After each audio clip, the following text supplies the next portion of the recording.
اس دنیا میں اللہ تعالیٰ کی ذات کے جتنے بھی بندے ہیں، اللہ تعالیٰ کی ذات انہیں آزمائے گا ضرور، اللہ نے آزمانا ضرور ہے۔ اللہ تعالیٰ کی ذات کسی کو مال دے کے آزماتا ہے، کسی سے مال لے کے آزماتا ہے۔ اللہ تعالیٰ کی ذات کسی اولاد دے کے آزماتا ہے، کسی کو اولاد لے کے آزماتا ہے۔ اللہ آزمائے گا ضرور۔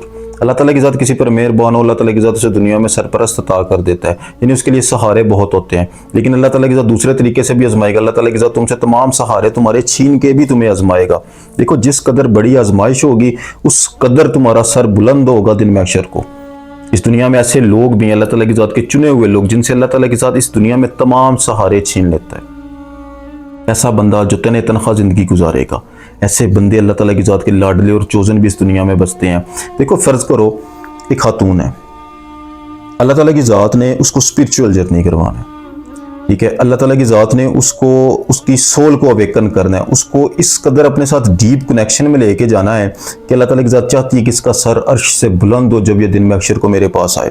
تو اللہ تعالیٰ کی ذات اس کو کیسے سفر کروائے گی؟ عورت کے لیے پردہ ہے، وہ پردے سے باہر نہیں آ سکتی، تو پھر اللہ تعالیٰ کی ذات نے اس کے لیے کچھ تو اسٹیٹس سیٹ کیا ہوگا نا، کہ کوئی تو طریقہ ایسا ہوگا نا جس کے ذریعے اللہ تعالیٰ کی ذات اس کی سول کو اویکن کرے گا۔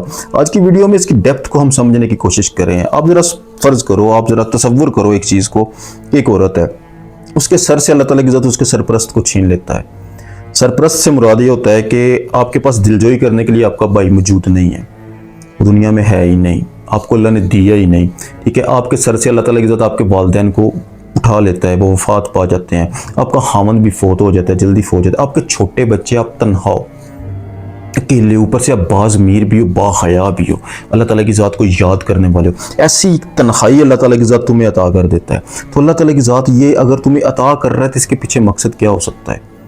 اس کے پیچھے مقصد ہے کہ اللہ تعالیٰ کی ذات تمہاری سول کو اویکن کرنا چاہتا ہے، تمہیں راہ راست پر اور تمہیں سیدھا رستہ عطا کرنا چاہتا ہے۔ دیکھو، مردوں کو اللہ تعالیٰ کی ذات الگ رستے سے لے کے جائے گا، عورت کے لیے کیا رستہ ہے، اس چیز کو آج ہم انشاءاللہ ڈسکس کریں گے۔ اللہ کے مقصد کو آپ سمجھ جاؤ گے کہ اللہ تعالیٰ کی ذات کیوں ایسا کرتا ہے، اللہ تعالیٰ کی ذات ایک عورت کو اسپرچول جرنی کیسے کروائے گا، اور یہ جو چیز ہوتی ہے کہ اللہ تعالیٰ کی ذات جب اس سے تمام سہاروں کو پیچھے کرتا ہے، اس سے اس عورت کے اوپر کیا گزرتی ہے جس سے وہ اسپرچول جرنی کر جاتی ہے۔ اللہ تعالیٰ کی ذات وہ تمام چیزیں جو مردوں کے ساتھ ہوتی ہیں نا، یعنی مرد مشق کرتے ہیں، گھر سے باہر نکلتے ہیں، کسی کی جگہ بیعت کرتے ہیں، بہت لمبا ایک پروسیس ہوتا ہے، لیکن عورت گھر بیٹھے کس طرح اپنی سول کو اویکن کرتی ہے، آج کی ویڈیو میں انشاءاللہ ہم ڈسکس کرنے والے ہیں۔ سب سے پہلے میں نے آپ سے بات کی، دیکھو، اللہ تعالیٰ کی ذات کے چنے ہوئے لوگ، اللہ تعالیٰ کی ذات کے چوزن لوگ، اس کا سب سے بڑا سائن کیا ہوگا؟ آرڈینری بندے کے ساتھ ایسا نہیں ہوتا۔ آرڈینری بندے کو اللہ تعالیٰ کی ذات نے جو ہے نا بہت سے سہارے دے رکھے ہوتے ہیں، اس کا بھائی، اس کی بہن، اس کے والدین، اس کے رشتہ دار، اس کے سب کچھ ہوتے ہیں۔ دنیا میں بہت ریئر چانسز ایسے ہوتے ہیں، اور بہت ریئر خواتین بھی ایسی ہوتی ہیں جن کو اللہ تعالیٰ کی ذات ایسی کنڈیشن میں لے کے جاتا ہے۔ جب ایسی کنڈیشن میں چلے جائے تو اللہ تعالیٰ کی ذات نے تمام آرڈینری لوگوں میں سے چن کر تمہیں الگ کیا۔ یہ ایک بہت بڑا سائن ہے کہ اللہ تعالیٰ کی ذات نے تمہیں ایسے جو ماحول میں رکھا جو آپ کو درد دے گا، جو آپ کو توڑے گا، یعنی آپ کے نصیب میں اللہ تعالیٰ کی ذات نے جلنا لکھا ہوا ہے، آپ کے نصیب میں اللہ تعالیٰ کی ذات نے لکھ دی ہے کہ یہ کیسا پروانہ ہے جس نے جلنا ہے۔ اور یہ تنہائی، یہ ایسی چیز جس میں آپ کو کوئی سہارا نظر نہیں آتا، یہ انسان کو بہت درد دیتا ہے، یہ انسان کو بہت توڑتا ہے۔ جب یہ ٹوٹے گا انسان، تو اس انسان کس جانب کو رخ کرے گا؟ انسان اپنی ذات کی جانب رخ کرے گا۔ یعنی اللہ تعالیٰ کی ذات کا یہ ایک بہت بڑا مقصد ہوتا ہے کہ اللہ تعالیٰ کی ذات نے تمام لوگوں میں سے، آرڈینری لوگوں میں سے تمہیں چن کے الگ کیا، اور تمہیں اپنے ہاتھ سے ایک درد دیا، ایسا درد جو تم کو توڑ ڈالے گا، جو تم کو تمہاری ذات کے جو ہے نا وہ اندر اتارے گا۔ تم تنہائی میں بیٹھ کے اللہ سے باتیں کرو گے اور تم اپنی ذات میں اترے گے۔ ایک سمپل بات میں آپ کروں کہ یعنی ایسی آگ اللہ نے جلائی ہے جس آگ میں جل کے تمہیں کندن ہونا ہے۔ اللہ تعالیٰ کی ذات نے جب یہ ماحول سیٹ کیا نا کہ ہر شے کو تم سے پرے کر کر تنے تنہا تم کو کھڑا کر دیا، تو یہ اللہ تعالیٰ کی ذات کا ایک بہت بڑا مقصد ہے، تمہیں تیاری کروائی جا رہی ہے، ایک پلیٹ فارم سیٹ کیا جا رہا ہے۔ اس پہ آگے ہوگا کیا؟ دوسری چیز دیکھو، دوسرا مقصد اللہ کا سمجھو، اللہ کے عام بندے اور اللہ کے ولی میں فرق کیا ہوتا ہے؟ اللہ کے عام بندے جو ہوتے ہیں نا، آرڈینری جو لوگ ہوتے ہیں، وہ اپنے خیالات، سوچوں اور خواہشات کی دنیا میں رہتے ہیں۔ انسان کا یہ مائنڈ ہے، ٹھیک ہے، یہ مائنڈ انسان جو ہے نا، یہ خیالات کا ایک دریا ہوتا ہے، اس سیلاب کے سنگ انسان زندگی گزار رہا ہوتا ہے۔ جو لوگ اس سیلاب کے سنگ زندگی گزارتے ہیں نا، وہ آرڈینری بندے ہوتے ہیں۔ اللہ کے کسی ولی کے پاس جاؤ، درویش کے پاس جاؤ، جیسے مرد حضرات جاتے ہیں نا، وہ ان کو مراقبہ کرواتے ہیں، میڈیٹیشن کرواتے ہیں, چلے کرواتے ہیں, یہ کرو, کیا ہے اس سے آپ نے فوکس کرنا ہے.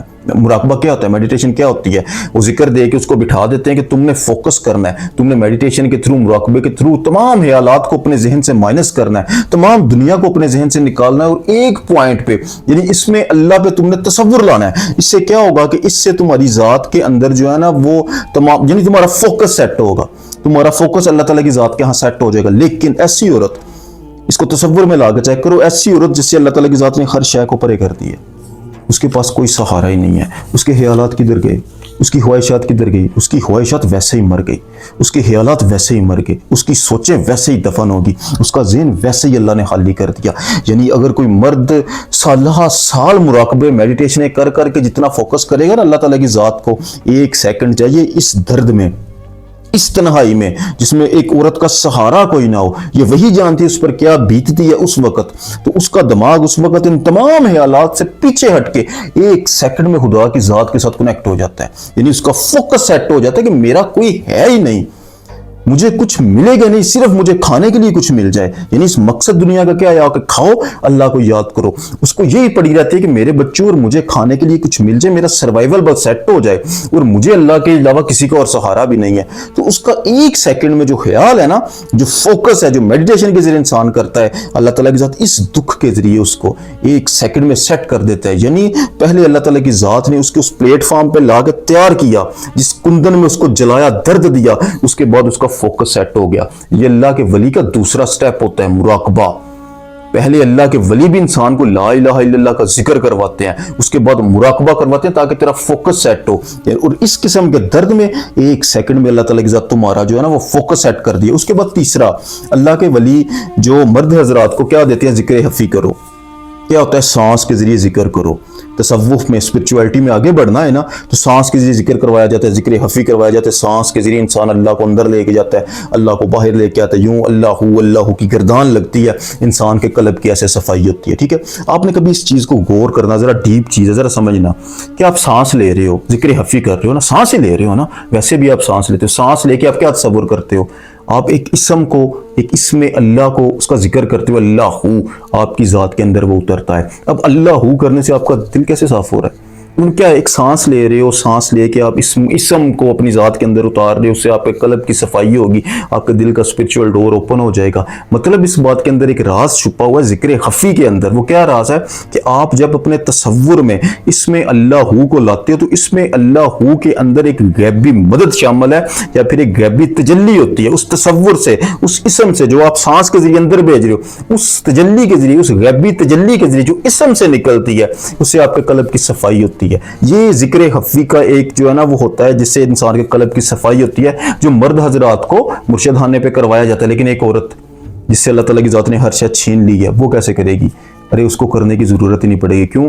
اب میں نے جو بات کی نا, ذرا اس پہ غور کرو کہ خفی ذکر میں, خفی میں وہ جو راز ہے وہ کیا ہے کہ وہ والا اسم آپ نے اپنی ذات کے اندر اتارنا ہے, یعنی اس کا خیال آپ کی ذات کے اندر اترے گا. لیکن جب اللہ تعالیٰ کی ذات ایک عورت سے تمام سہاروں کو دور کرتا ہے نا, پیچھے کرتا ہے, تو عورت کے دماغ کے اندر ایک ہی خیال سیٹ ہو جاتا ہے کہ میرا اللہ کے سوا کوئی نہیں ہے, لا الہ الا اللہ, کوئی نہیں ہے سوائے اللہ کے.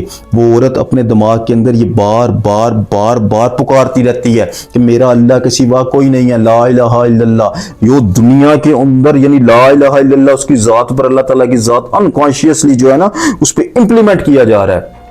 کوئی نہیں ہے, ذکر خفی میں یہ کہ لا الہ الا اللہ, کوئی نہیں ہے سوائے اللہ کے. تو وہ عورت آٹومیٹکلی اس کی ذات پہ یہ چیز اپلائی ہونا شروع ہو جاتی ہے. یعنی بالکل اللہ تعالیٰ کی ذات اسے ایک ایسے ہول میں بند کر دیا ہوا ہے جس ہول کے اندر ایک وہ اکیلی ہے, اس کے ساتھ صرف اللہ تعالیٰ کی ذات کا اسم موجود ہے, اور اسی اسم کی غیبی مدد جس سے جیسے ذکر خفی میں مدد کرتا ہے نا وہ قلب کی صفائی, اس جو اسم کی ہے نا اس کی برکت سے, اس ہول کے اندر رہنے کی وجہ سے, اس خیال کی وجہ سے اس کے قلب کی صفائی ہونا شروع ہو جائے گی, اور اللہ تعالیٰ کی ذات کے ساتھ اس کا ایک ڈیپ کنیکشن آٹومیٹیکلی بن جائے گا. یعنی جو والا سفر مرد حضرات کو باہر رہ کے دنیا میں رہ کے کرنا ہے نا, وہی والا سفر اللہ تعالیٰ کی ذات ایک عورت سے تمام سہاروں کو چھین کر, اسے درد دے کر, اس کے خیالات کو جو ہے نا ایک پوائنٹ پہ لا کے اس کے قلب کو صاف کر کے گھر بیٹھے کروا دیتا ہے اللہ تعالیٰ کی ذات. یہ اللہ تعالیٰ کی ذات کی حکمت ہے. یاد رکھنا اللہ تعالیٰ کی ذات کے ہر کام کے پیچھے کوئی بہت بڑا راز ہوتا ہے. آج کے لیے اتنا ہی. جزاک اللہ خیر.